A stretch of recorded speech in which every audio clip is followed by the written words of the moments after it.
Today we're going to talk about neuter third declension nouns. And they're very similar to masculine and feminine third declension nouns. But before we get into them, let's just review our cases quickly. Remember, the nominative case is used for the subject, the genitive is used for possession, the dative for the indirect object, the accusative the direct object, and the ablative for the object of the preposition, as well as other ablative constructions we've learned along the way.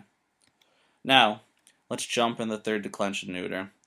It's a little different than the third declension masculine and feminine in that the first principal part not only tells you the nominative singular, but it also tells you the accusative singular. And this is because with neuter declensions, the nominative and the accusative are always the same. So, that first principal part, to recap, the nominative singular also gives you the accusative singular. For all the rest of this declension, however, we still go to our genitive to get the stem.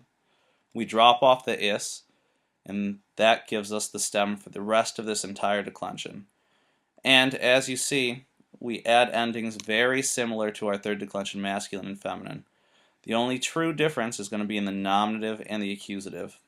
So our endings are whatever the first principal part is, e, repeat the first principal part, a, ibis, ibus.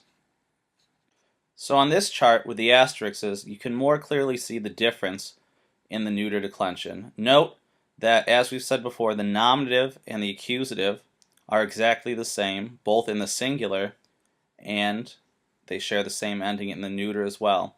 In the singular, you're just going to use that first principal part for both the nominative and the accusative. And for the plural, you're going to have that same a ending for the nominative and the accusative.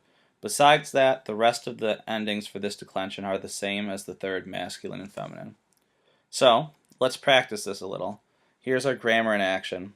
What I'd like you to do is give the cases and numbers of each of these nouns. Some will have multiple answers.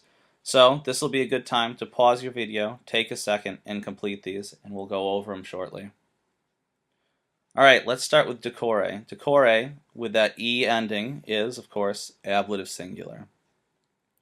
Munera, the second one's, got two answers. Remember, as we said before, that a ending in a neuter declension is both the nominative and the accusative plural. Numenum, we have the ending, and that is genitive plural. And finally, pectus.